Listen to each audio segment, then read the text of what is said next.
Steele, I'd like to recognize him for educating me on what Chicano Studies is. And then another brother, Francisco Romero, I'd like to thank him for all the years of work we have done together in Oxnard, California, before I decided to go back to my graduate studies at Michigan State University. First of all, I'd like to recognize the work in Tucson. Sean and other the teachers and Jose and Norma and other people have put a lot of hours, and Roberto, into the struggle. But you know what? It's one struggle of many. And historically, we've been struggling for 500 years for autonomy. We're struggling for even more today. Chicano Studies is supposed to provide a space for people to engage in critical thinking and engage in critical thought and engage in other things, cultural production, and so on. However, it has been hijacked over the years through the reactionary and the empire have struck back. I call it in my dissertation, a writing dissertation compared to history of Chicano Studies here in the U.S. Empire. I argue that Chicano Studies is in a coma.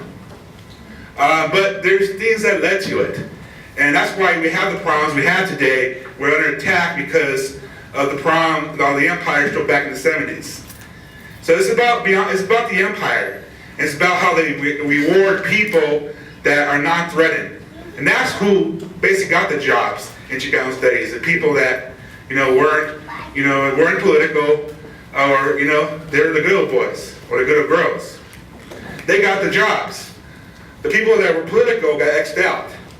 And that's what happened in the field, and that's how most departments and programs have declined due to the fact that the lack of political involvement. So that's why we're in the situation we are today. That's why we're still having discussions. 40 years later, you're still having the discussions about access to education. Why 40 years later we're having that conversation still? Yes, there's more people of color in these universities, but in reality, we're still fighting the same oppressor. And hopefully, we try and create programs, to struggle against it, we get challenged.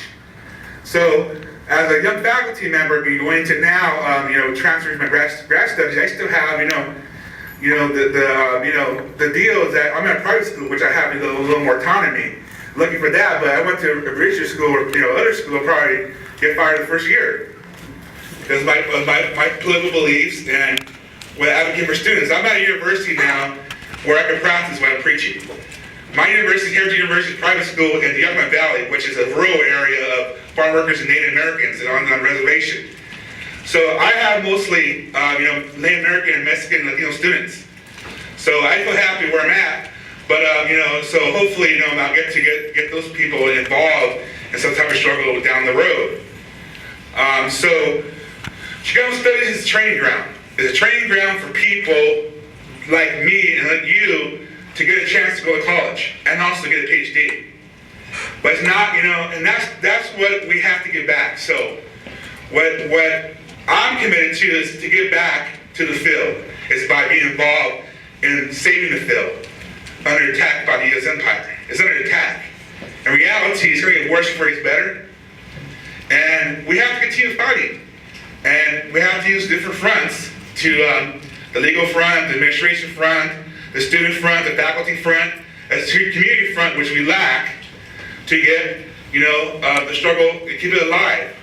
So when I knew Sean for a lot of years, go back to political struggles in the 90s, going out to Tucson, and I met Sean over 15 years ago. And Sean, when they were getting attacked, I know they're doing good work. K-12 program that they had going on, building Chicano Studies, building self-esteem, building a program I wish I had in high school. Making a program that promotes, pride, dignity, and passion, and to have successful, be active in your community. So I got involved, over a year ago to help fundraise in the legal struggle, and I helped raise money throughout the country. I was in East Lansing grad school, and we raised, in that area in the Midwest, raised $15,000 to. It was not much, but something to help out the struggle. But we have to move, beyond that, because it's about the whole, ethnic studies fields getting attacked. So Tucson is used as guinea pigs, but they're going to go after everybody. And they will eventually, if we don't continue, if we don't step up and fight for what we believe in. It's about passion, it's about dignity, about struggle. It's not about, a paycheck. And that's why I write because I have ideas to problem solve our problems we have in our society. That's what Chicano States is was to be an avenue for people to promote the issues that affect our communities and provide solutions to those issues that once, that we're probably going to fix our issues. So that's what I am committed to, and that's what has to be done. In order to have effective Chicano studies, we have to take it back and challenge the empire. And now we'll be here 40 years discussing it again, in the same conversation we had. So hopefully we can, do something about it and go out and organize back in your areas, not just in Chicano State, but also in your community. So thank you.